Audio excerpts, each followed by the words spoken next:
Okay, hello guys. Now this is the Bible study very quickly. I'm not gonna go through as much as I did before because you guys should read. And the Genesis chapters that we're reading is 22, 23, and 24. And 22, Abraham is asked by God to take his only son to the mountain, Mount Moriah, where he was going to sacrifice him. As Abraham is going up the mountain, he is telling his men to stay down and wait for him and the boy, because they will go back, they will go up there and they will come back. And yet he told the boy that God is going to give a sacrifice, because the boy keeps asking, Dad, where is the sacrifice? Where is the ram? And Abraham said, God will provide a ram. And so as he is going up the mountain, he puts the wood on his son's back. And when he gets up there, he binds his son to the wood, because he knows clearly that God told him to do this, and he surrendered everything to God. So he puts him on there and he gets ready to stab him. And the angel tells him, don't touch the boy. I know now your heart. And so he tested Abraham, and Abraham passed the test. So that was 22. And then, of course, God provided a ram, and then Abraham sacrificed the ram and not his son. And then his son and him returned back to Canaan. So at the end, God said, do not lay a hand on the boy. Well, the angel said that, do not lay a hand and do anything to him. Now I know that you fear God, because you have not withheld from me your son, your only son. Abraham looked up, and there it was in the thicket, a ram caught by his horns. And he took the ram and sacrificed him. The Lord will provide is how. So Jehovah Jireh, my provider. This is where this comes from, on Mount Moriah.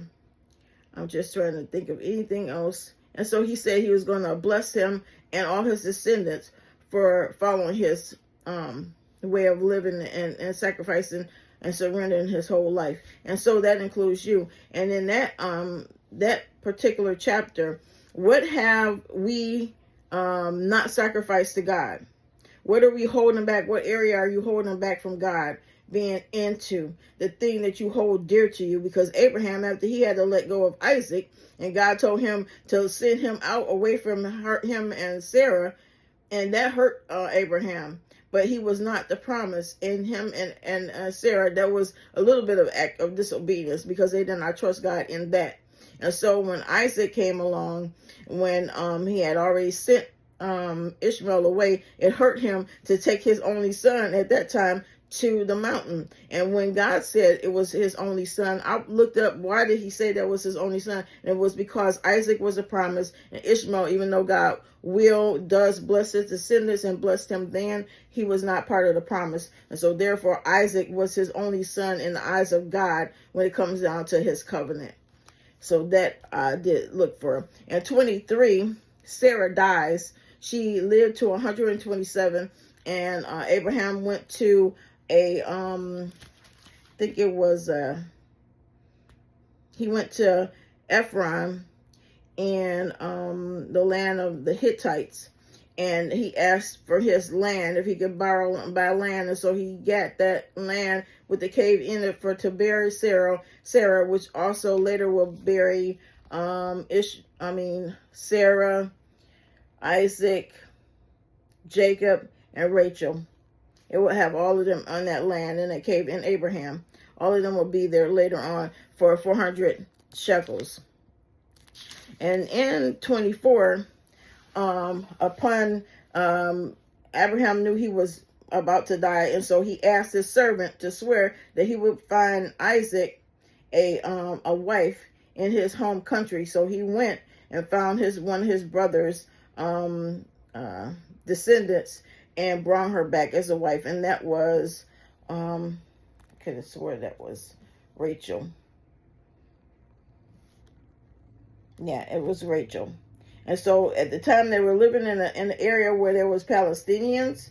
And so he did not want his son to marry any of those women. He wanted them to come from his home country. So his servant did go and get Rachel, and then he brought Rachel back, and she comforted Isaac, because his mother had just died. He married her and she comforted him. And that was the end of 24. So out of all of that, 22, 23, 24, is to trust in God with every single thing and put in his hands your whole entire life, everything that's dear to you, that you will get the right way of living in his eyes, because anything outside of what he thinks is right is not legitimate in his eyes. It's maybe something that the devil told you that, hey, listen, this is the way to go. But at this time right now, we are living in the last days for sure. You turn on the news, you got Hamas in Gaza Strip, and Gaza people are over here in the United States now, in San Francisco and some other place. And so we know we are living in times where if you don't trust God, you are not going to have the right wisdom to live in this life. Now, for today, I'm going to have the wisdom, if I can do it fast, so that I won't run out of time here. All right. Well, I'm not going to do it because I'm going to run out of time. So I'm just going to say a round of prayer, blessing, and then I'm going to come back and do that. May Adonai bless you and watch and guard and keep you. May the Lord make his face to shine upon you and enlighten you and be gracious and kind, merciful, and giving favor to you. May the Lord lift up his countenance upon you and give you his shalom and his peace, his tranquility of heart and life continually. All right, God bless you. And I'm going to go and put on the reading for today for just encouragement. All right, thanks. God bless you guys. Bye.